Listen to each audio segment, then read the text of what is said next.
Hello, Roger. Hi, come in. Thanks for giving us this tour. So where are we going to start? Well, let's start here.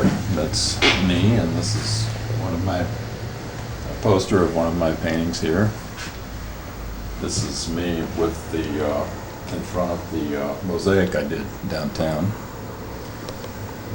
And then up here starts some of the earliest things I started collecting. Old posters, I guess, from the 20s. I think I found these on Maxwell Street back around 68, 69. Mm-hmm. And then the signs, the commercial signs here, the 7-Up and the Nesbitt's Orange, I got around 1970 down off of an old store that looked like it came right out of the 1930s near Mammoth Cave. It was on a road that I don't think anybody except local people had ever been on. You know, it was really out of the past kind of thing. And I asked the guy there; they were on the side of his building, and I asked him if I could buy them, and I did. All right. So, and then coming on up to the stairs, we'll go past several. That's a print of mine. This is a bag face by Raphael Ferrer. It's right here? This one here. And this is an anonymous thing I found at a thrift shop. Well, I guess it's not anonymous. His name is on there, but I don't know who he is. He's anonymous to you, Roger. A.A. Swawiti.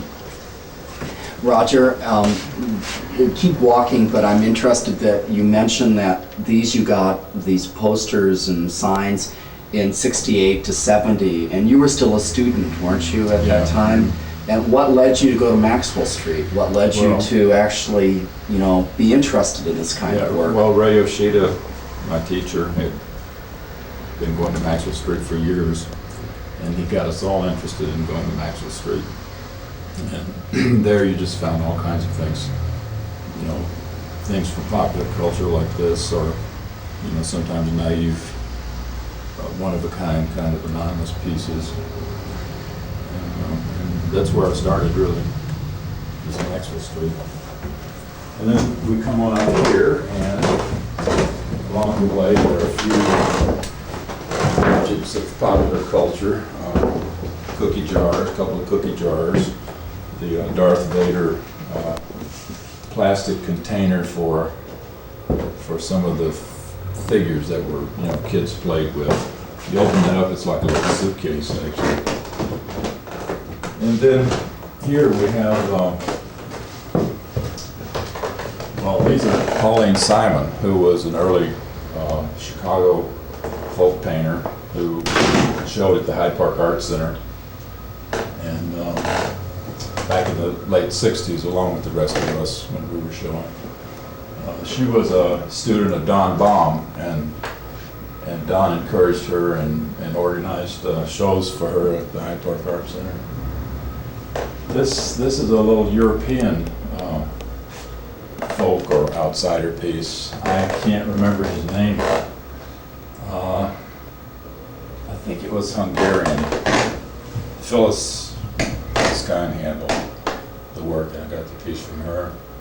These two are Stephen Anderson, who also shows at Phyllis Skine, and he's a young guy actually, but he is a self-taught artist, and he does these things that are just absolutely amazing as far as detail. And I understand that he paints with spit. He mixes his paint with spit and dabs them all with tiny little brushes until he finally finishes his paintings. They're quite wonderful. This is George Washington, and this is Pocahontas. And going past a couple of molas here, and this is Sepik River, New Guinea. These are African. This is Dogon. And then we get to the signs here by Jesse Howard, who was outsider, so-called. I hate that word, but I don't know any better word to use, so I'll use it. He was from Fulton, Missouri, and by this time is pretty well known all over as one of the major outsider artists. And I met him in '71 and bought the first pieces from him, and then I went back in '72 and bought more. He was written up in a Art in America article about environmental art across the country. It was an article by Greg Blaisdell. And I tracked down as many of the people as I could that were in the article, and Jesse Howard was one of them. I think this was probably the first piece I bought from him was the shovel. And then when I went back, I got all these other pieces the next year. What about the time, Roger? Was that like in the 70s or 80s or Yeah, 71. 71? 71 and 72. This little Elvis piece is sort of an outsider piece too. I mean, the guy was certainly not a trained artist. He was making these guitar shapes in all different sizes and putting pictures of Elvis in them. This was just outside Memphis, out in the country. I passed him along the road, and he had these things for sale. Roger, on the Jesse Howard's,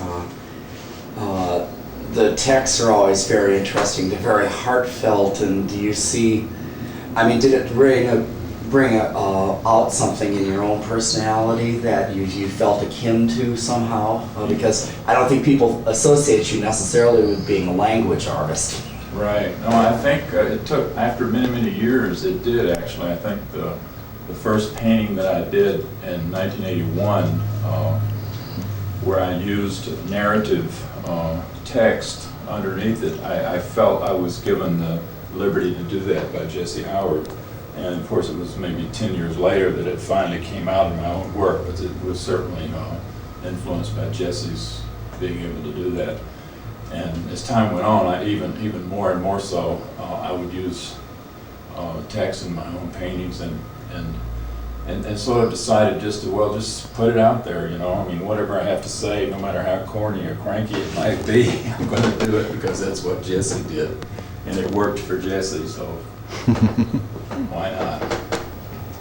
Is there a similar kind of crossover maybe of interest that a number of his objects involve utilizing elements from normal life, the shovel or part of a windshield, and you've done various kinds of constructions that one doesn't know whether to call them three-dimensional paintings or painted objects, and it's reference to daily life often, but you've transformed it. It could be. I haven't really thought about that too much. I know when I first started making objects, the wooden buildings and things, they were like models, and so they weren't as interesting to me as moving on and making them out of combinations of things, like finding furniture and making that into something else, you know, and that relates kind of to what he was doing.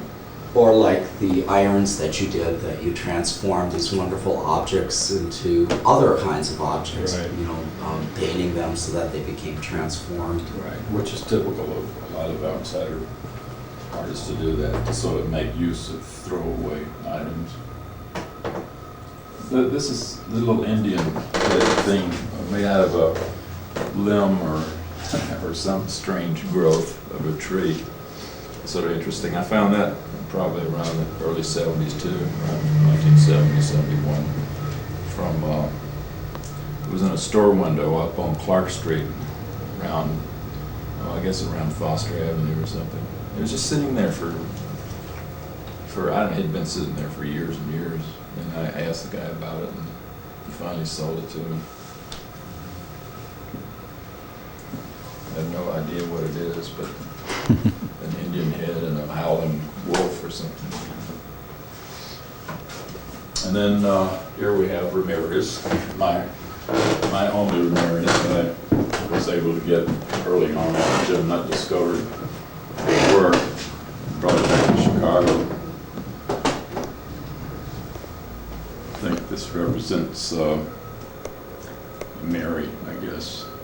Sort of looks like Liberty too in a way because of the white star, the blue background. Now, what's the history on this fellow? Ramirez. Ramirez was an artist who was in a mental institution out in California.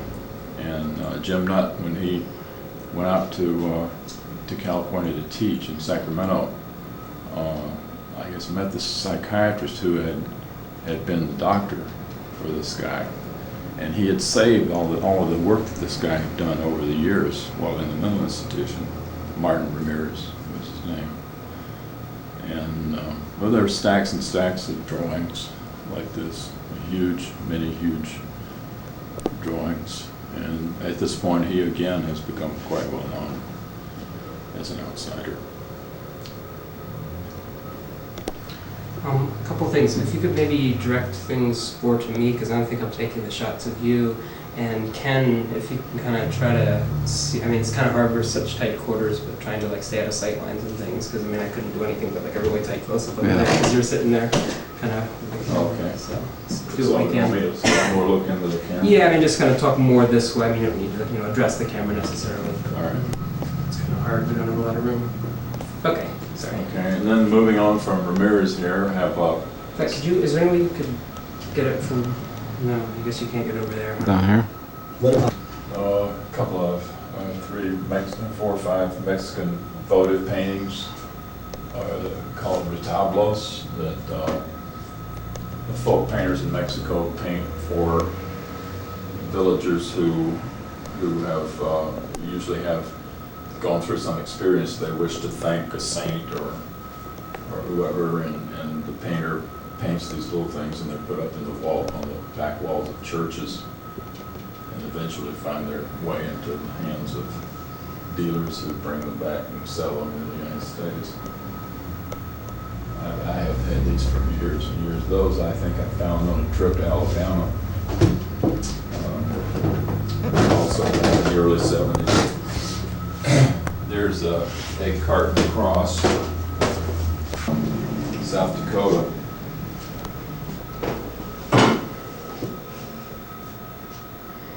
And we get into some religious imagery here. I've seemed to have acquired quite a few sort of religious images things. A lot of crosses and Catholic Sacred Hearts and all kinds of stuff, though not being terribly religious myself, but they're interesting. But do you think, Roger, that some of this comes from your background in the South? I don't know, really. I think it's just that I'm interested in the visual imagery of it.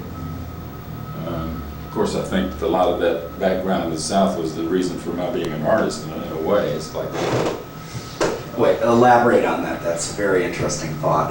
Well, I think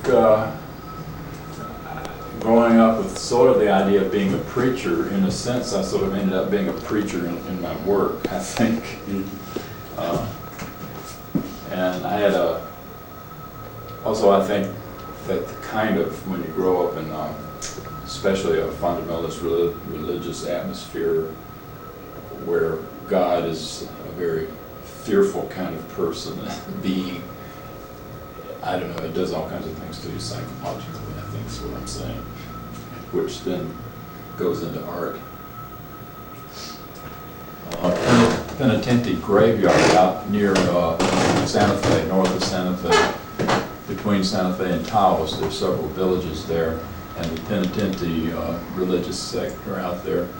And they were cleaning the graveyard and burning all of the old crosses and things, so I ran and grabbed one off of the fire and brought it with me. Roger, is this the time that you were actually had a studio in I think so, yeah. I was in Albuquerque for 2 months in 1975. And you actually did a number of paintings at that time using the cross format and even carving a number of the frames around them. So it seems like this little wall is very important in a way, or autobiographical almost. Yeah, with all these crosses and stuff. And then I have crosses all in the back too. But in the Southwest, of course, the cross is so pervasive, such a pervasive emblem, that's what influenced me to do my own. And there's a little airplane here. I have another one that's by a guy in northern Alabama, who I no longer remember his name either. He did these airplane whirly gigs, put them out in front of his house. I bought several from him. And coming back here, we have some of my popular culture imagery, I guess. Sort of a 1930s mannequin boy. Ray Yoshida and I found this down on Maxwell Street too, but actually it was in a store that had used them, and they were getting rid of them. So he bought the girl and I bought the boy. And then I found these little funny hats, little boys' hats that you often see in, like Jughead magazine or something. They wear these little hats. I thought they were funny. And a banana bike from the 60s. This also is a penitente, though. I bought this out of a shop up here on Halsted Street that sells American Indian art. And then going over to this wall of shelves, we have everything imaginable, all mixed together. The rhinoceros was made by a guy over in Michigan City, Indiana, who he wanted to be called something, Joe the Welder. He never really knew his real name, he just wanted to be called Joe the Welder. And I have quite a few pieces by him over in Michigan. I have a cactus out in the field, and a big cactus like a saguaro sort of cactus, and my mailbox. I commissioned him to make my mailbox in Michigan. It's a knuckle sound mailbox.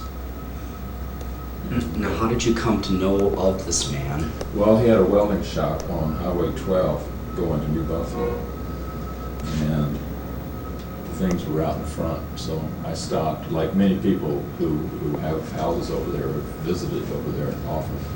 I had collected his work over the years, so it's no telling, the pieces are just everywhere, I'm sure, over there. And is he retired, or is he still working? And these are just something he likes to do on his own time? He retired. He was running the welding shop. He made these as he ran his welding shop. They were just sort of a part-time thing he did.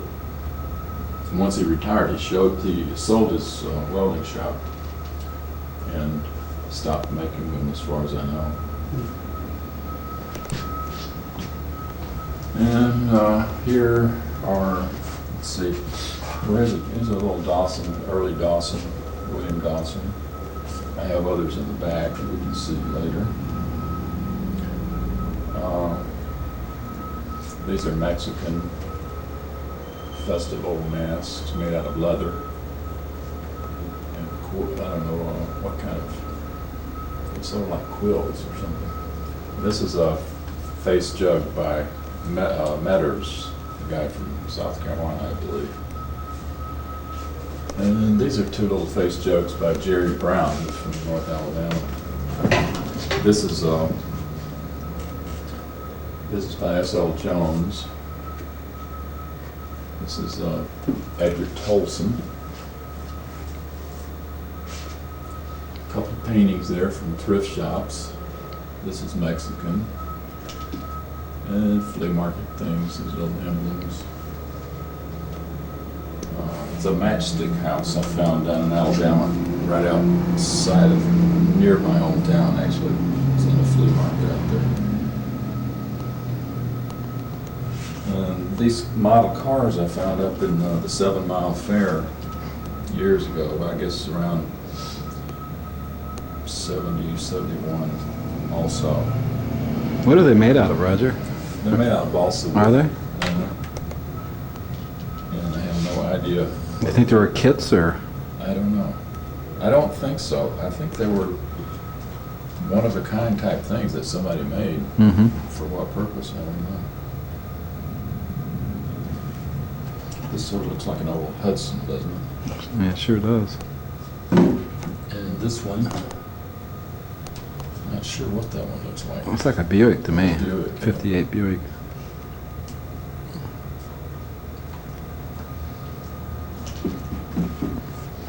That's a Chinese mask there.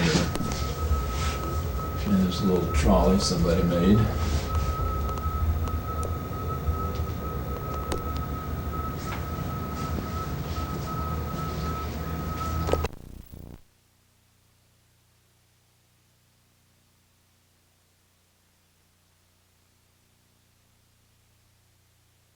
So moving on into the living room. not yet. No? And moving on into the living room, we have, this is a Mexican skeleton here, carved out of wood, which I've had that about 6 or 7 years, I guess. And he's sitting in a southern white oak chair,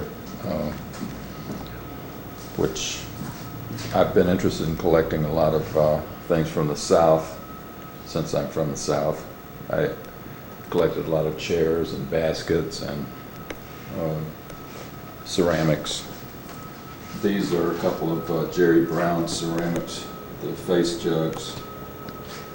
This one. The others are just things that I found over the years in the South. You got Elvis too. Roger, what are those face jugs about? Why Well, are that's they a good- decorated that way? That's a good question. I don't really know that much about the origin of them. I think they have some origin in African stuff, because the early ceramic makers in the South were generally slaves. And even though now many of the people that make these things are white, the tradition grows out of that black tradition, I think, of ceramic making, as do a lot of the baskets too. The basket grows out of the Indian as well as the slave, the African traditions.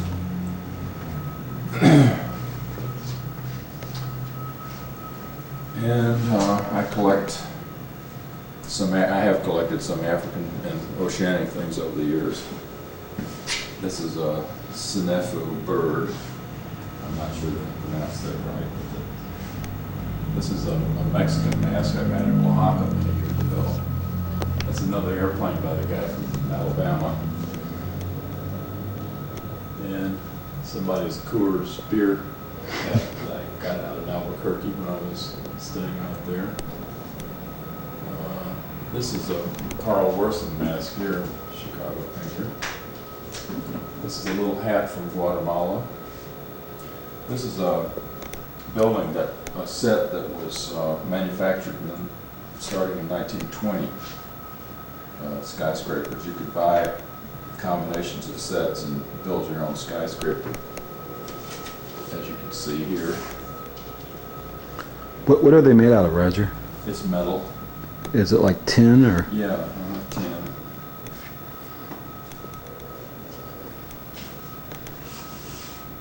And I've collected some American Indian things too.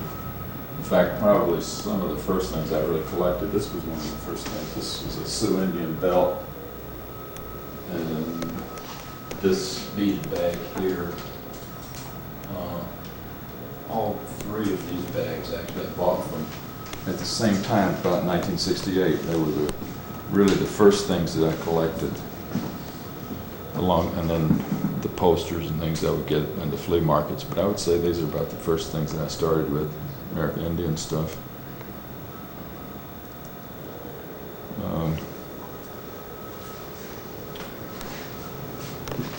This table is so full of so many things that Well, talk about that a little bit.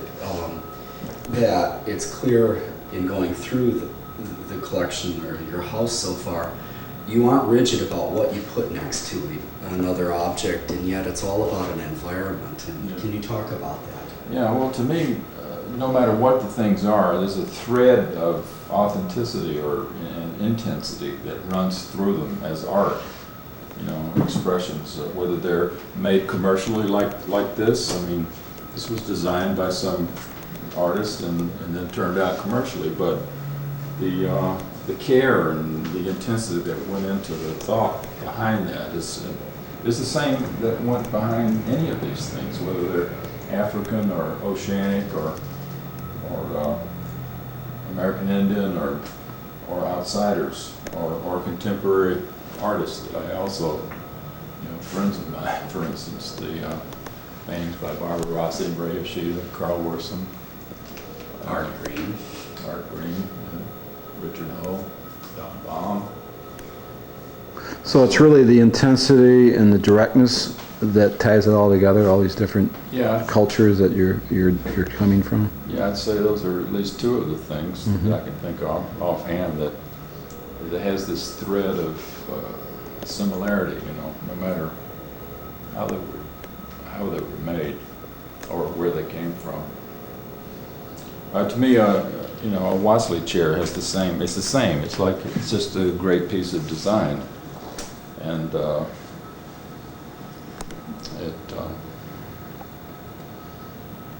it's equal to to any of these things, to the African mirror, or Don Baum's house, or to some radio like this. I remember finding this radio up in South Haven, Michigan. I used to spend summers up there with Phyllis Kind, and I found that in a junk shop for, I don't know, a couple of bucks. And now there's a nice book out of radios, and this is featured.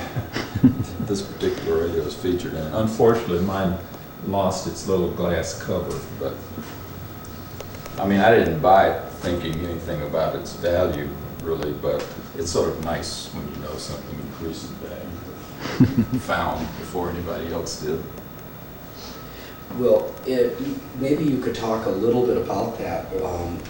This whole question of, you've talked about beginning in the late 1960s and early 70s.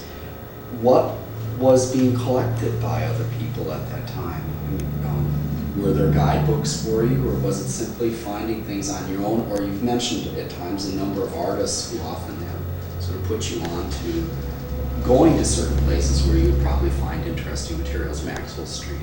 Well, certainly nothing like these kinds of things were being collected at the time. In fact, when we saw Joseph Yoakum's work, it was really hard to convince anybody else, to even be interested in them, dealers or collectors, in the first 2 or 3 years. And then finally, people began to catch on to Yoakum's work. But it was like that with those kinds of things. I mean, at that time, it really would have been considered serious art. And so Yoakum was one of the first people, for me, in the outsider or folk art field that I became interested in and really thought about as being art, and being very intense art that influenced me in the sense that if I could make something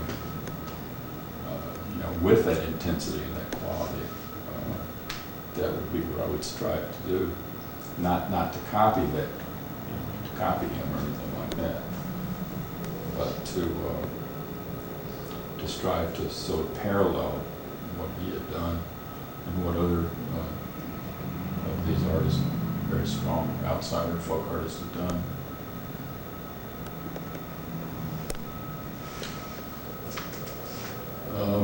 Some Septic River things. This is a Peter Charlie painting.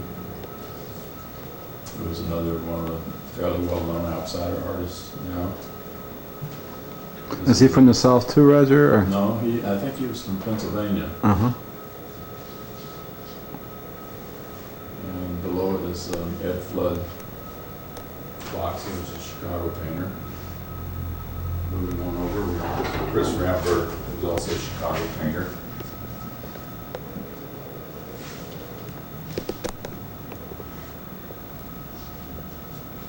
And this metal sculpture here, I was told came from the top of a city hall in someplace in Wisconsin, small town in Wisconsin. Looks like it was like not a lightning rod, but like one of those finials. Yeah, it's a finial. And it's, handmade sheet metal. It's complete with bullet holes. And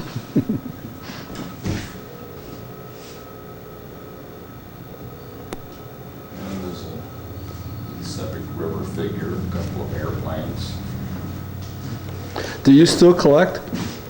Yeah, I do. I've been collecting a lot out in California now. And mostly out there, I've been getting a lot of Mexican ceramics and furniture and a lot of 1950s furniture and also ceramics and things. So it's sort of gone in a different direction out there. I haven't concentrated on outsider naive stuff out there. Do you find yourself yourself looking at different things because of what's available? Yeah, I think so. So, Yeah, out there are a lot of 1950s artifacts that are available at flea markets and thrift stores and antique shops. And I really got turned on by 50s things. is it showing up in your newer segment of work? No, not particularly, I think. Roger, did you have a similar kind of shift of interest when you built your home and studio in New Buffalo, which took you from Chicago, an urban environment, to a good Midwestern and rural setting, in a way? Yeah, when I built the house out there, I really got influenced more by the environment and the vegetation and, the being there on the marsh and the birds and all that, like the herons and things that are there. That kind of thing influenced my work a lot at that point. But I've collected quite a bit of naive folk objects out there too, especially like old strange decoys, funny decoys that decoy collectors wouldn't have, But stuff like that. But I tried to keep those settings a little cleaner because the house itself, I think, is a kind of a sculptural thing, and I don't want to invade it too much with other kinds of things. I feel like it should stay kind of minimal, even though it's not. I was going to say some people's minimal is another people's clutter, not clutter, but a fulsome environment. Right. And this is another southern split white oak basket. And this old chest here is like from a sharecropper's furniture from the south. I found this right outside my hometown.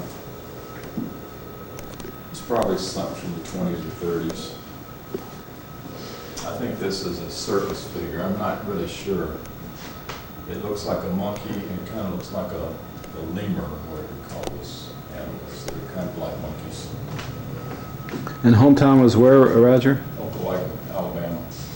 Is that in north or south or? It's more south Alabama. It's near Montgomery. Mm-hmm. And the last painting of the Titanic. I think these were put out back in the early part of the century. These kind of glass paintings that were put out kind of like velvet paintings are now, or these paintings that are put out en masse to sell in hotel rooms. You see ads for them sometimes on TV, coming by for $39.95 landscapes. I think they're called starving artists. Yeah, starving artists. I think that's what these were, but I think these are better. Well, some of the starving artist things actually are pretty good. I went to one of those shows just to see what they were like, and some of their seascapes are fabulous. Did you buy any? No, I never bought one. I bought some velvet things. I have a great velvet Elvis in Maryland over in Michigan that I got in Michigan City along the road. The guy was selling them. And I think those things were made in Mexico. They sort of turned out for mass sale. I think they have people lined up to paint various parts of them. Somebody paints the hair, somebody paints the face, somebody paints the eyes really good. This plane I got from the same guy in Alabama who makes airplanes. Really good.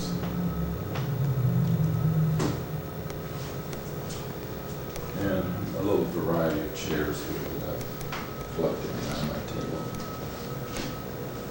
Found in thrift shops. And those are, I believe, Malaysian ceremonial spear or oars, I mean, like canoe oars. Old Abe up there I found in LaPorte, Indiana, in an antique mall. The eagle, Old Abe was a mascot of one of the Wisconsin companies during the Civil War. What's the technique on that, Roger? Is Well, it stitched? It looks like some kind of seeds or something. Like the feather part is made of some kind of seeds. But it's also on velvet too.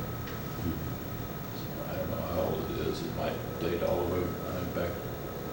I doubt that it dates back to the Civil War, but it might. And next to it is an African kind of a fetish shirt that I'd heard was a medicine man shirt or a warrior's shirt, various things. Underneath that is a Scotty Wilson plate, which I was surprised to see, since mostly he's famous for his drawings, but he did he worked on an edition of plates in England. And then we have there's an Indian miniature underneath. Mike Nolan painting under there with a Batman, what do you call those? Piñata. Piñatas, yeah. Another Steven Anderson painting here of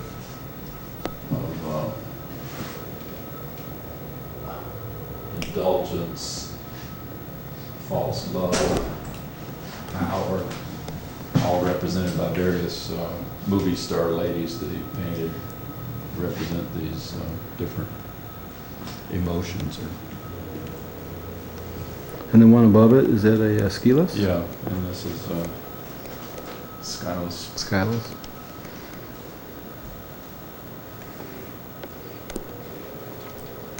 Now, what's the story on him?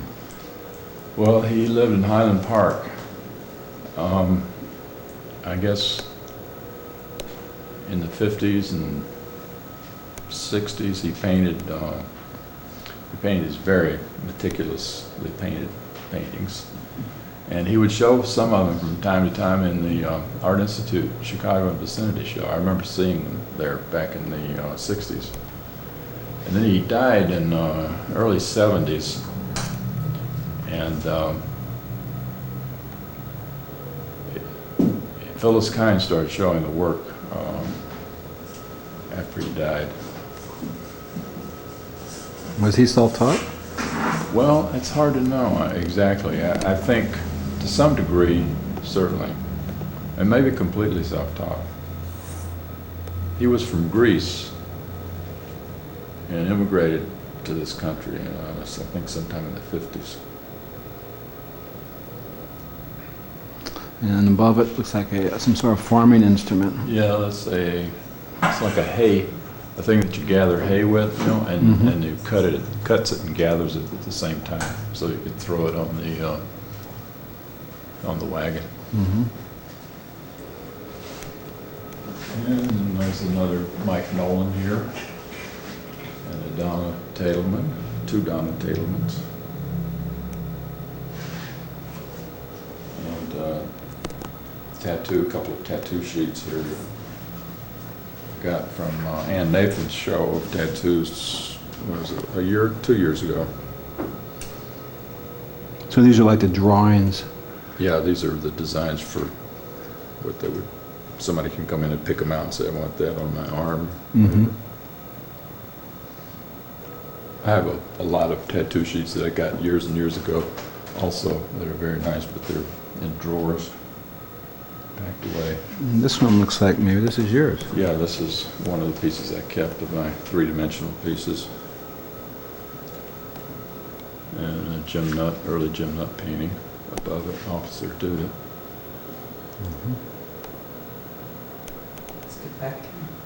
And above that is a cow. Well, it's made out of wood, but it's made like a cow's skull or head. which I got out in South Dakota. I think it had been used for a display in some kind of store, and I bought it from the guy out there. I think it was around the Rosebud Reservation somewhere. Bert Hemphill reproduced that in 2 pages in his book. And on the table, there's this is one of those little advertising figures from the, I guess from the 40s. There was a whole bunch of these carved by a guy that we showed in the show that I put together up in Milwaukee at the University Gallery, Art Gallery. What project was that, Roger? Mostly we showed my collection plus editions of well-known artists that I particularly liked, and so showed them all together. And because that's my sort of feeling about all the work itself, you know, is that it's, you know, Steven Anderson or Joseph Yoakum is no different than Marsden Hartley, really. In fact, in that show we hung a Marsden Hartley right next to Hawking, the guy that does those little heavily painted, the black guy. He's died recently. They look great together. They really have a relationship. I mean, are you aware of the fact that a lot of early people like Marsden Hartley We're interested in those things. and Archipenko, among others, I believe, and Laurent, and Yeah. that they all collected folk art and often organized exhibitions of this material in relationship with, frequently to their own work. Right. Yeah. And No, the Zoraks, both Marguerite and I'm always excited to find that out later. You know, I'll be reading about some of those earlier artists that I've admired and find out that they did, even then, collect that kind of stuff. Diego Rivera did. When he came back from Europe and gave up European painting, he came back to Mexico and became very interested in his own culture, in the Indian culture, collected that stuff. What's the clothespin? That's real different. That is a guy, I can't remember his name right now, but he's around Chicago. He used to put these things on the street and then on post office boxes and things. Remember, you used to see them around. Oh, they were stenciled. Weren't they even stenciled? Or? Yeah. Hmm. And he made this for a Hyde Park auction once, and I bought it in the auction.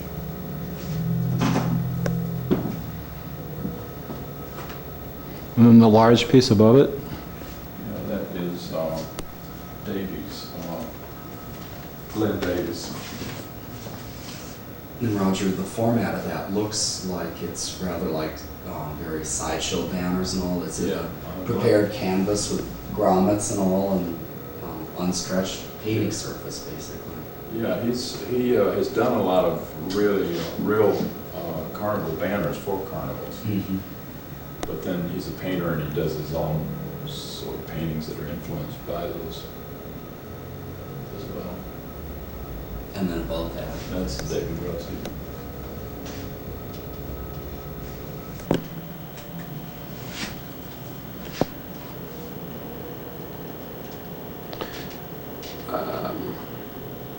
All right, whenever you're ready. Okay. Well, this is my Yoakum room. I think I have about 35 or so. We started visiting Joseph Yoakum in I think around 1968.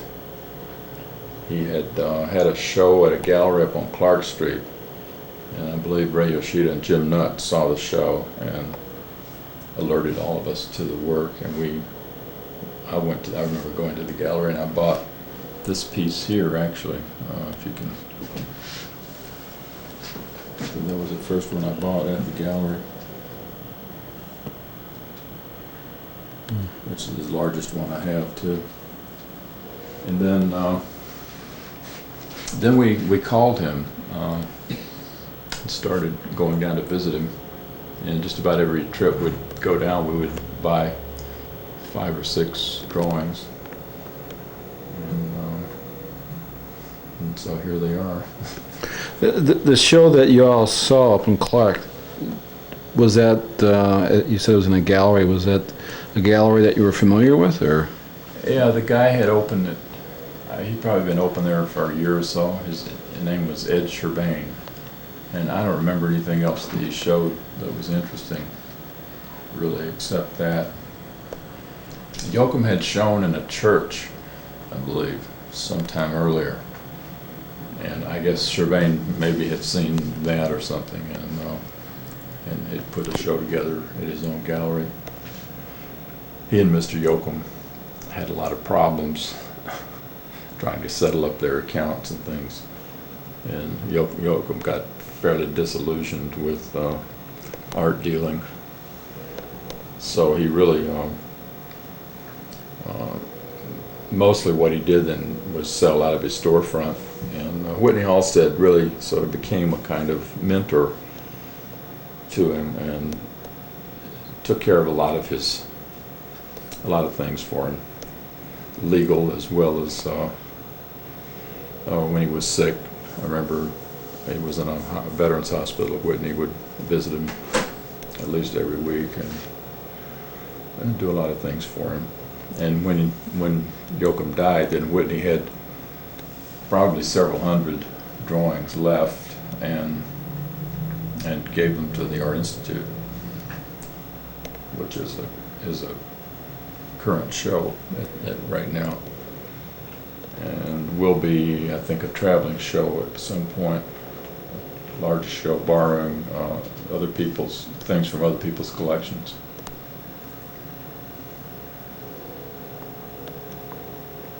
So, and this goes back to, you said, the late 60s, early Yeah. 70s? So most of these are from that period? Yeah, all of these were bought from 1968 through about 71. And Yoakum, I think he died in Christmas 72, around Christmas. And from 71 on, he had been sick. He was in the hospital for a long time after that. And he did do some work, but some of it wasn't quite as good, I think.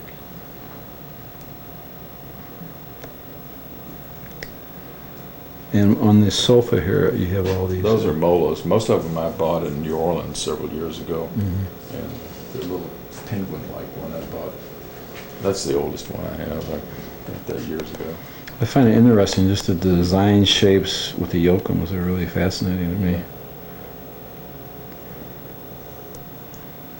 Yeah, well, pattern was a real important part of his work, and I think, it relates to all kinds of things you can think of, or especially in Oriental art. Chinese, a lot of Chinese things. Do you still have, Roger, in the fabric sample? I think it's Chinese. It's embroidered. I do, but it's put away in some files, drawers. And along here you have some three-dimensional that look like Yeah, wagons. wagons. Mhm. Do you know who made these? A guy up in Cary, Illinois. I can't remember his name.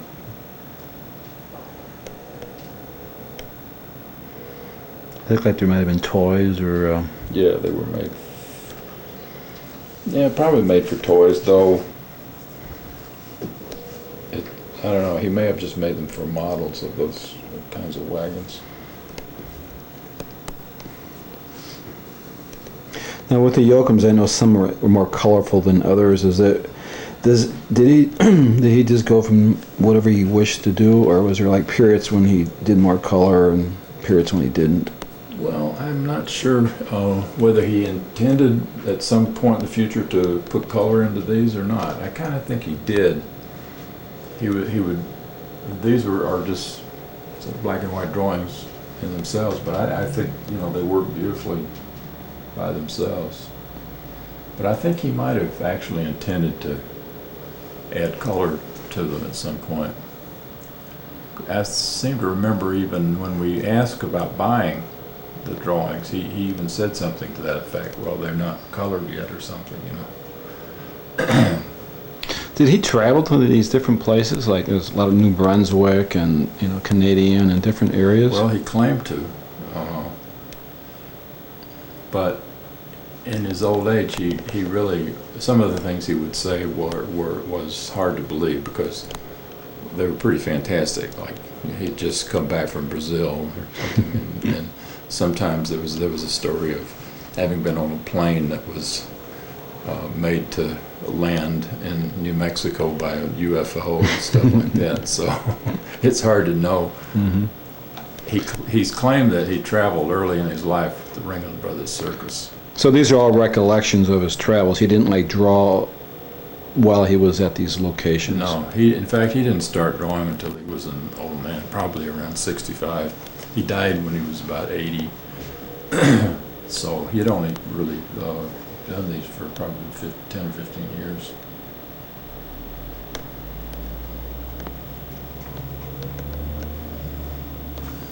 Let's see, what else do you have here? I think it's, what's along the floor here? Those are Moe's Tolliver. Mm-hmm. I got those around 1980 from him on a trip that when I went down to Montgomery, I had a show at the Montgomery Museum, and the curator there took me out to meet Moe's, and I bought a few pieces from him. How important is it for you, Roger, to meet the people that make these works if they're living artists and artisans?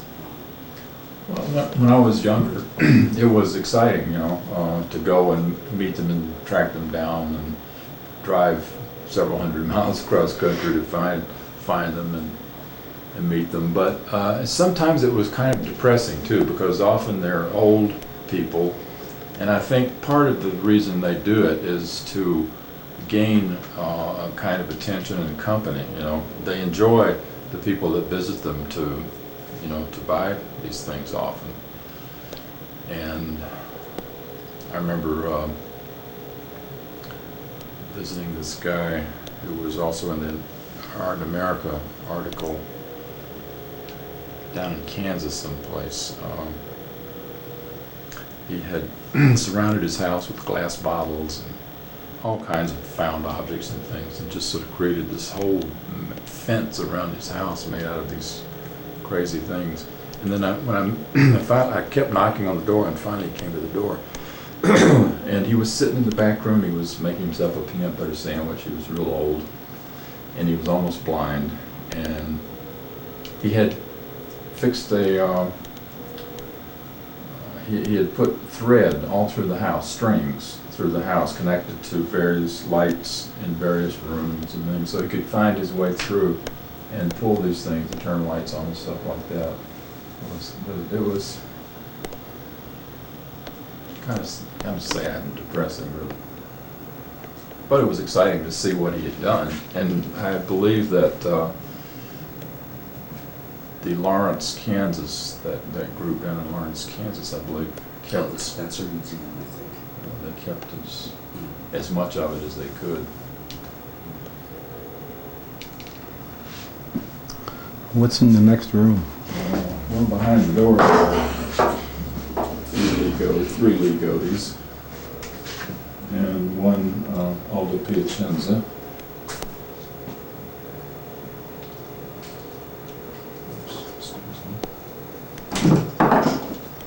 Did you get those? There we go. She's pretty well known, I think, by most people, but Yeah. you might talk about her for those who don't know of Ligotti. Well, Ligotti was an artist who roamed the streets of Chicago for several years, 15 years or so, I guess, and would sit on the Art Institute steps, and she'd make these paintings and sell them to people at the street corners of Chicago. And a lot of people got, really collected heavily her works, and there are really some wonderful ones. There was a show a couple years ago at the Cultural Center. We just put a lot of them together. It was really a great show. But she finally went out to live with her daughter, and she got too old. And, she really lived like a bum. She slept under bridges and cardboard boxes and all kinds of things, I think, for a while there. I think as she sold more art, she began to sleep in hotel rooms. But that's the way she wanted to live. I think she really reluctantly gave up that life to go live with her daughter. So is she still alive, or? Yeah, I'm trying to think. Did she die? Yeah. I think she died, yeah. What's that way on top? It's like a log cabin, or? Yeah, I found that on one of my trips. I can't remember where. It's a nice little primitive thing. This is an all up Piacenza church, unpainted one. Mm-hmm. Birdhouse. It doesn't have the hole cut for the bird. He would often cut the holes later, like when you bought it or something. He would cut the right size hole or whatever. But most people really didn't even want it, and they just loved the churches. So you have an assortment of whirly gigs, and What? you have an assortment of whirly gigs Yeah, here. these are Richard Claverham's. He was from Fort Wayne, Indiana. The Man in the Moon here, and little windmill. And I have some other ones in the back. Well, maybe we should go see those.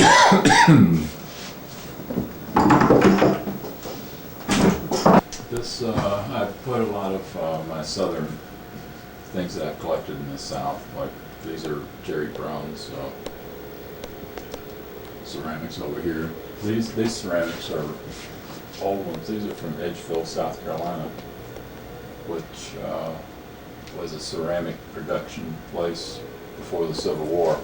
So these date back to before the Civil War. These baskets there are seagrass baskets by the black people in South Carolina around Charleston. This is an old cotton basket from the South, which I also bought in South Carolina. Would that be like the one they would put on their back? Or Carry on the back after Mhm. it was full. This is Elijah Pierce here.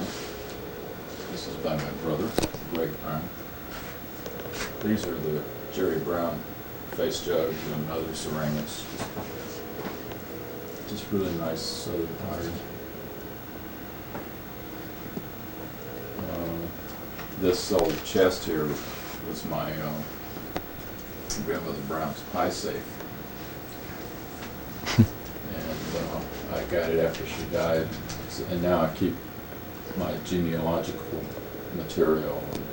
I've done a lot of sort of genealogical studies and stuff. And some early photographs, family stuff. And there's a couple of Mexican ceramics above it. And the horse up there, I believe that's Malaysian. do you know what it was used for? It looks like it's like a ceremonial, or Yeah, I think it was used like a dance costume, so that somebody would be sort of in the center of it. more or less like straddle, like the old hobby horse type. I'm not real sure, Mhm. but maybe, yeah, that's what I kind of think. That's my great-grandfather. That's above the Bill trailer. This is a doggone granary. They call them granary doors, but after having gone to Mali and visited the doggone villages, the doors are all kinds of things. They're sometimes gates for passageways. There's sometimes window doors for windows, doors for doorways, and they also serve as granary doors too. But they come from all different parts of the village. And there's a Barbara Rossi drawing, another African, what's it called, applique type thing. I mean, I got that in Senegal, so I'm not quite sure what tribe makes those. Do you know what it was used for, Roger? No, I don't. But they sell them, but, you know, they're in the market there, they have lots and lots of them for sale there. And next to it is the large mask, I believe that's called a Dan tribe mask. And the one with the hair hanging off of it, I believe is a Nagari mask, it's called. Then above it is a rabbit mask of the Dogon people. And then down on the shelf are two pairs of Dawsons. Those are the real early Dawsons, William Dawsons. Along with a real alligator skull and an alligator, bronze alligator from Senegal. And another alligator made by an artist who I can't remember his name. And Nathan shows his work.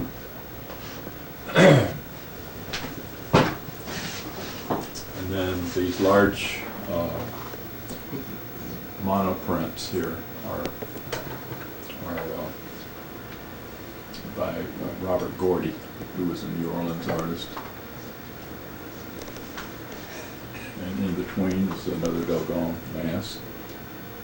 And a little goat skull that I found on the beach in Senegal and brought back with me. And the little kids laughed at me when I picked it up and got it out of the sand. Do you still do quite a bit of traveling around the world, or? It seems like every 3 or 4 years or so, some reason comes up to go somewhere. Mm-hmm. Last place I went was Italy. That was to check out my mosaic.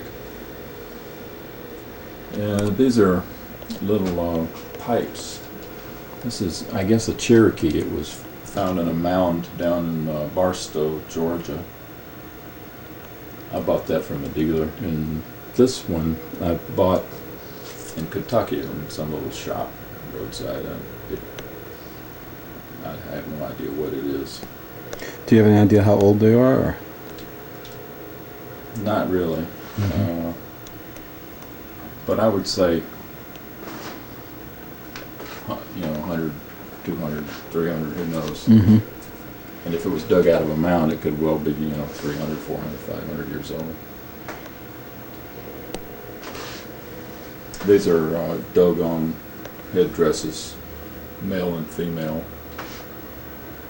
Could you step forward and he steps back now? This is also Dogon, which I bought. I bought these in Mali, in Africa. And the little sort of puppet type thing also.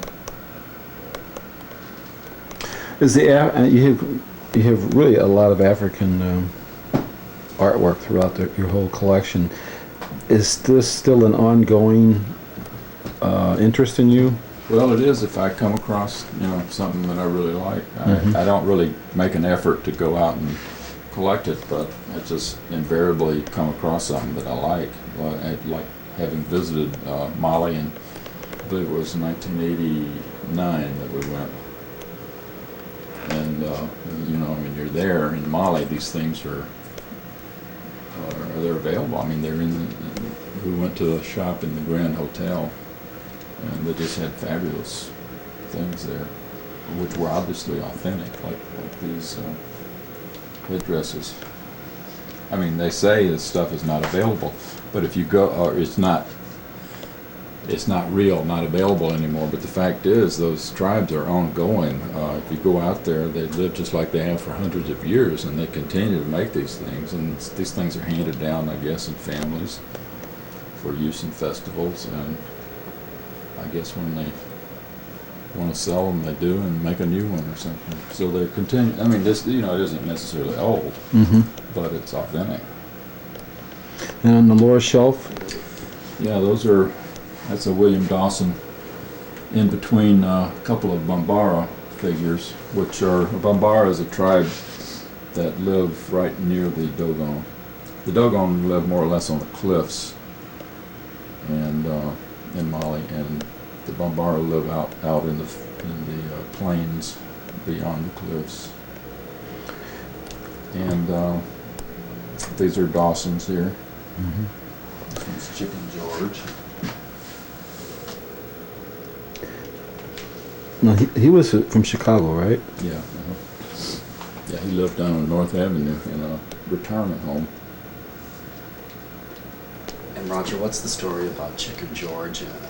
Well, Chicken George was from that television series about Roots, and was one of the characters in Roots. And so he made his own version of it.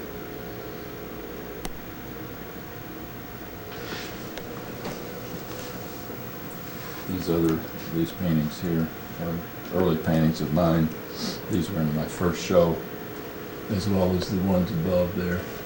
These first three were paintings from my first show in Hyde Park, and those are from the second show. And the reason they're crooked is because I can't reach them, and the buses go by and vibrate the building, and everything shakes, and it's out of kilter. Now, what was the date of the first and second show? This was 1968, Mm-hmm. and that was 69.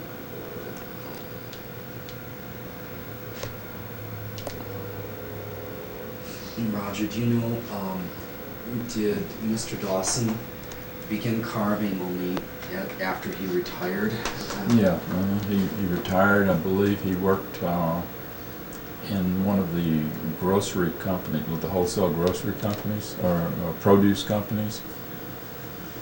And he worked there for years and years. That was what he had done. And after he retired, he started carving these things. He went to some kind of arts and crafts class for senior citizens, and they started showing him how to do this, and he didn't really like how they did it.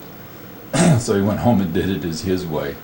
And of course, he produced, his way was obviously the best. Sounds a bit like Pauline Simon also.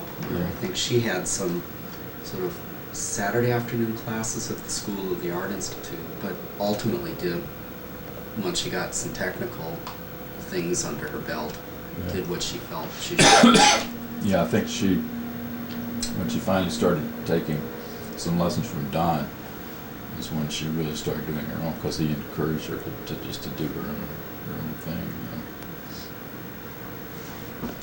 And I think when we go into the kitchen, then also the Mr. Piacenza churches, the birdhouses, are rather like Mr. Dawson, where I think he began working those only after he had retired. And these African masks, I don't know, some are, they're not probably very good quality, but they're sort of more, I don't know, I collected some of them many years ago, like that one is a Sinafu, which I got, I believe that's what it is, I'm not positive. I got it in the Paris flea market. And these two I got in Paris in a shop. And the rest of them I bought in some auctions here. And here are some, these are some more whirligigs by Richard Claverins that did The Man in the Moon and the Windmill from Fort Wayne, Indiana. This is a Dawson too, this plaque. This is an Aldo Piacenza. And the two signs are Jesse Howard. The mask above is a piece that my brother did. Paper mache.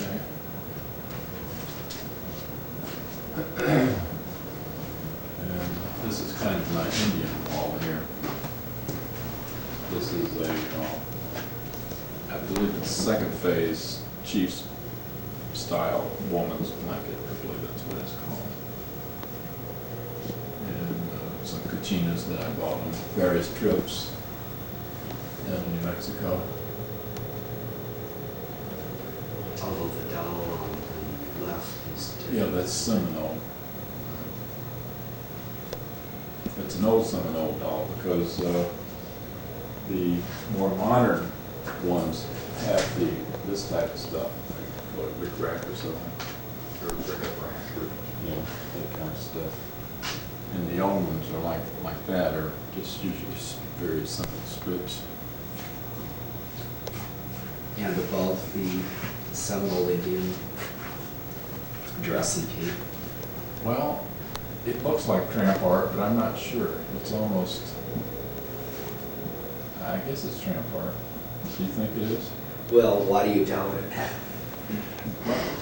Somehow the way the picture is a part of it, it almost looks like it was made commercially or something, but it appears to be one of the tramp art styles. I got it in Santa Monica in a shop that mostly sells American Indian things. And this is a Seminole woman's costume. I have a bunch of men's jackets too in a closet up front. Very beautiful satin.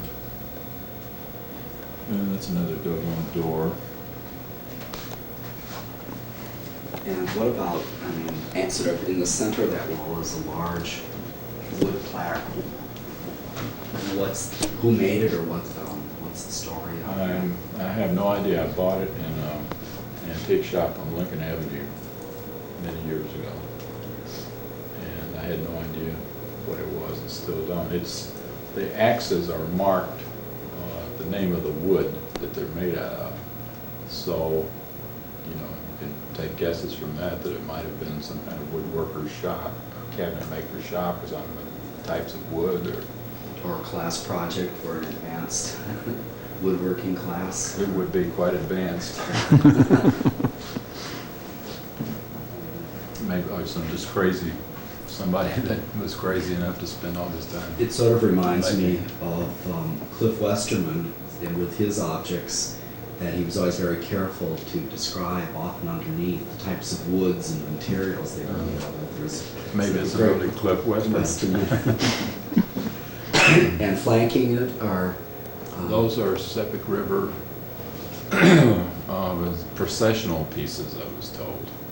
I bought them from a man, Mr. Lissauer, who travels from Australia and parks himself in a hotel room once or twice a year and calls the people that he deals with. And I used to go down, but I sort of stopped. I've gotten so much stuff that I don't have any room for anymore, so I try not to tempt myself. And those are a couple of little old Kachinas down there, which I found in the flea market, actually. And what about the very unusual lamp, question mark? Yeah. The popsicle stick lamp. Yes. And I got that in Mobile, Alabama on one of my trips. Somebody referred to that as tramp art, but it could be, I guess. I don't know if that's included in tramp art or not.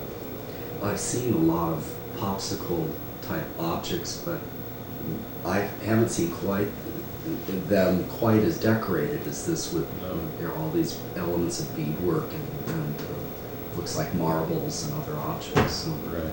does it function? Does it light up? It did, but something happened to it, a switch or something. It's not working now. And the big bear. The bear I got at the foot of Mount Rainier. There was a guy along the road carving totem poles and animals and all kinds of things. And I bought this bear from him. I can't remember his name either. This was on one of your many. I had the urge to drive the countryside Yeah. trips. I took my '67 Mustang, my Ford Mustang, and drove to Seattle. And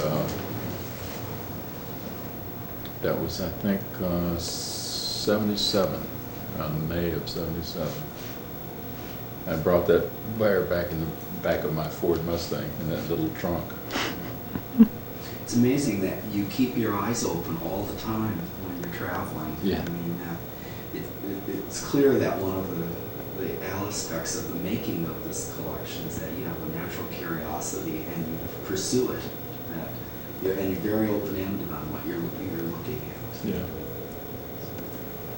Now, earlier I know you talked about Mr. Piacenza's churches, and maybe up on the second shelf is quite a nice grouping of them, but do you know why some are painted and why others aren't?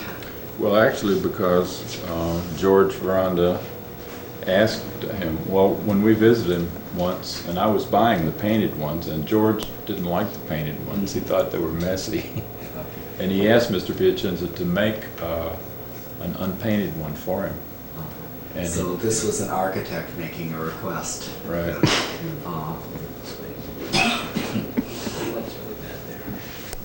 Do you know if he ever did any others, or was that a? Well, that's the one that I got, and the one that George wanted is over with George's collection. What are the other little houses, and are they models, or in some cases are toys in another? Or? This one I found in Kentucky at an antique shop. This one I found up around Broadway and Wilson. There used to be a junk store, and I found it in there. And the matchstick one was by the same guy where I bought the other matchstick house. It was out near Oblego, my hometown, flea market. Those up there, the orange ones, sort of ones I got from a guy in Arkansas. They look like they're very creative birdhouses, maybe? Yeah, they are. Yeah, they have holes in the sides and the fronts. And the same with the little motorhome on the right. That I got in the Los Angeles airport. True airport art? Yeah, in a shop. They had this. There's hope yet, huh? And the train and boat and the Abe Lincoln, or maybe simply Uncle Sam. Yeah, Uncle Sam is by Edgar Tolson from Kentucky. And I bought it from him in the early 70s, 71, 72. The train and the boat are made by the same guy from Ohio. I bought them from a dealer who showed in one of the Elmhurst folk art and Indian Day shows that they have once or twice a year. Do you know if he made them for his own amusement, or if he intended them to be sold? I think he made them just for himself. And then after he died, the antique dealer got a hold of them. The little train was the train that I got for Christmas when I was 10 years old, which is pretty much just like they are now, fine little trains. And on this wall, I'm curious, is that a Southwest figure? That's a New Mexican Christ. And the guitar is a floral. It's a wreath for a funeral. And I bought that outside Birmingham. The lady said that it was. I asked her what it could be used for. She said for a musician, funeral for a musician. You bought it new or used? New. Okay. But I later did a painting based on it, which is a huge guitar sort of floating in the sky. It's with flowers, very similar. And I called it painting. I called Memorial for Fallen Musicians, because so many musicians have died in such strange and tragic ways. Airplane crashes, drug overdoses, swallowing their food too fast, mama cats. But they, it does seem to be a thing with musicians. So I did that. And did you already own the two early Phil Hansen paintings, which, interestingly enough, incorporate artificial plastic flowers and? To the funeral. Yeah, those were things that we traded for back early in the Hyde Park, when we were having the Hyde Park shows. This is a door from an old grist mill down south, outside my hometown. Some 19th century way of making a door with all the nails lined up real beautiful. Felix Key Shop was a key that belonged to this locksmith up on Clark Street, which still exists, and I bought it from him about 20 years ago. And so he no longer has his nice key thing that I had, but it's still Felix Key Shop, it's still there. And Phantom of the Opera and Batman. Yeah, I got those at the Kalamazoo Museum in Kalamazoo. And there's some guy around there that makes them and sells them in the museum store. I don't know if his name is on the bottom or not, no. Oh yeah, something. T.L. Doubleday.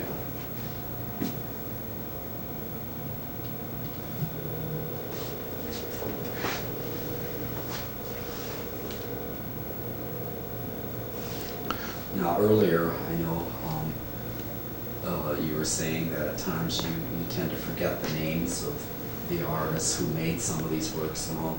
How important is all of that to you? I mean, naming or, you know, even being able to recite the history of a particular artist, or is it really the visual that is first and foremost for you as a collector? Yeah, it's sort of the visual. The name of the artist isn't all that important. And so many times, much of the stuff is anonymous anyway. But, you know, if you do come across a body of work, it becomes interesting to know more about them and who they are. Mm-hmm. And those I can usually remember, but there's some, well, like Jesse Howard was fairly easy to remember. But some of them I do forget. I think that there's a stairway that still has some intriguing objects. Right. Joe over there, the Chicago painter who started painting cyberpunks before there was such a thing, I guess. And what are the pieces above? I mean, some look like they're actual tools, but others look like tools, but I don't know quite what they are. Yeah. These two are tools. That one is, I think, a tie rack. A little saw that's a tie rack. And then the one over next to it is a tomato slicer. Okay. Smash. And you just found these at different times and just thought that they were very nice as together. Yeah. It's odd looking. Mhm. I mean, in a way, I think the same principle seems to be at work on the wall next to you, Roger.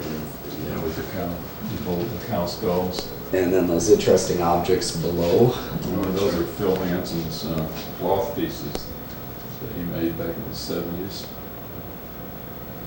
And then there's another retablos there with its frame, metal frame. Mexican, and it's a gem lithograph next to it. Some Japanese prints. And an African mask, another one that I got in Paris in 1970. And below the mask is... It's Miyoko Ito, Chicago painter. And below that is Gladys Nelson. And below that is Robert Gordy. And earlier there you have two big... That's a print, I think, isn't it, Roger? No, this is the original. That's the original, okay, the drawing for it, yeah. And in your bedroom, though, they're too large. Yeah, those are monoprints. Monoprints. But this is an original drawing, watercolor felt tip pen. What's up here, Roger, before we go down there? This looks like an assemblage. That's Don Baum. That's an early Don Baum. Mm-hmm. And then above Don, There, the next one is an Indian miniature. And then there's a drawing by 3 different artists, Barbara Grassi, Christina Remberg, and Ray Yoshida. And above that is another Indian miniature. is the drawing an exquisite corpse type project? Yeah, it was. Which maybe you want to explain what that is. Well, the exquisite corpse is where several artists do something together and they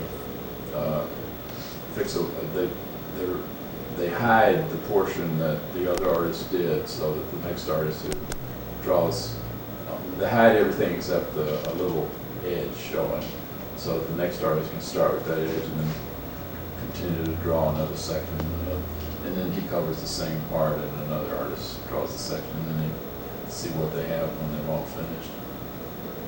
So chance has a lot to do with it. Yeah. That makes some artists cheat, though.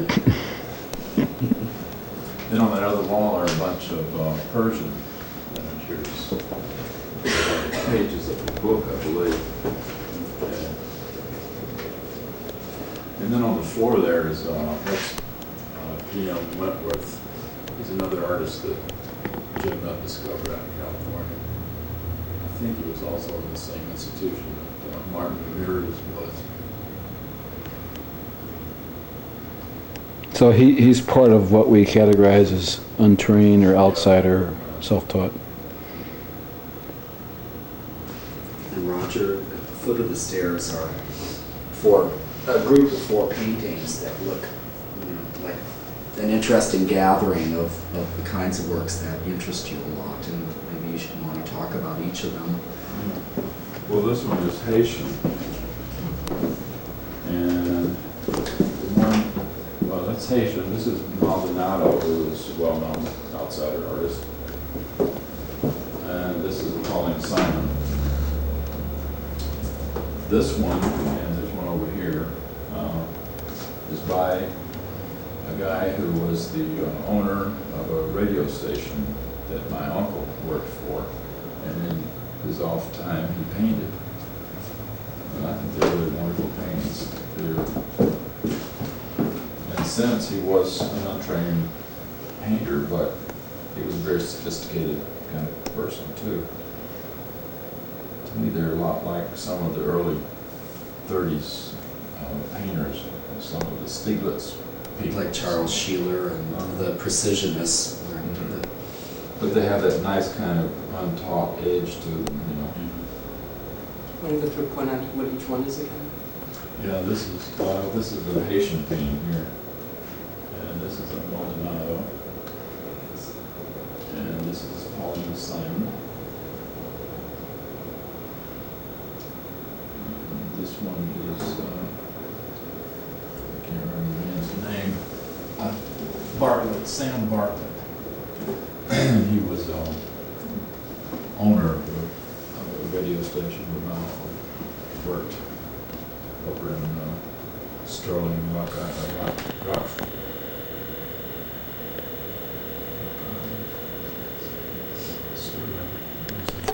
Around Sterling,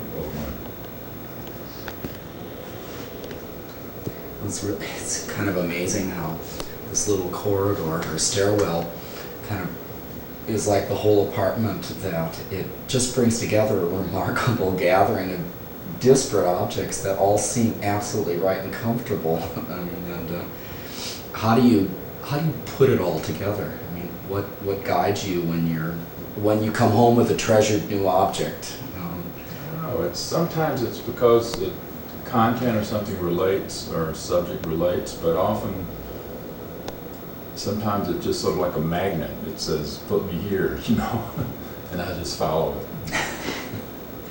So the same way in painting, often painting sort of speaks to you that way. It says, you have to do this to me, and you do it. This is a painting. This is an early painting by RBSC. And then above it is some 19th century Japanese prints, woodcuts.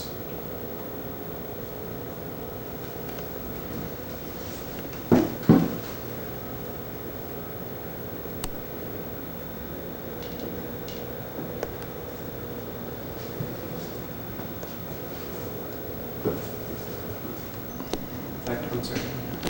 These are a group of, well, I guess they were from a hearse, so they were like shutters, window shutters. And, they were from like a 19th century horse and carriage type hearse. I found these out in not too far from Chicago, some small town. lady had them, it was always like a yard sale. She had them out stacked up in the yard, and when I first saw them, I thought they were sheet metal, like things that are in ceilings of old stores. And when I got up, I saw they were carved wood. And they evidently, or even originally, were silver. That was common for those, these kinds of things, versus the death color. What are they made out of? They're made out of wood. Wood. And it's remarkable, I mean, they are long after you had devised some of these very complex cloud pattern systems in your paintings, but the correspondence between inventive designs that you've come up with and then finding ultimately folk objects that relate to your work in a way that earlier you mentioned that you don't want to become a folk artist, but that you want to learn some of those lessons and use the structures and the vocabulary. And in a way, these are remarkable for becoming Roger Browns in a way. Yeah, I think, nothing under the sun is new, really, You adapt it and things and your own ideas, but sooner or later you're going to find somebody did something before you did it, so it's even more powerful. And above those is a house. It's like so it shows how a house is constructed. And I bought that in the shop up, also in Clark, right off Clark Street, near where Clark intersects with Sheffield. And many years ago also, back when I lived up on Wilton, so that would have been around 72, 73. I think it probably is, my idea is that it was probably something for a trade school that shows how houses are built, I don't know. Sure. But it really is nice. It's too bad that it's hung up high like that we can't really see it, but it's just so beautifully done. All the little nails and everything are all lined up, just very shibui like some Japanese object. It's too bad they have. I think that's how Frank Gehry got his ideas. Was letting the construction show. In a way, it's like those kinds of houses are much more beautiful in their sort of raw construction than they are when they finish them off. There's some sort of wrenched houses.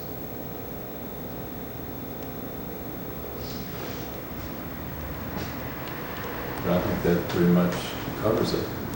That's it, huh? Yeah, that's the artist collection in Chicago. Well, we 10 minutes to tape. What do we do? Well, we got 10 minutes of thank yous for letting us do this and give us this tour. So thanks, Roger.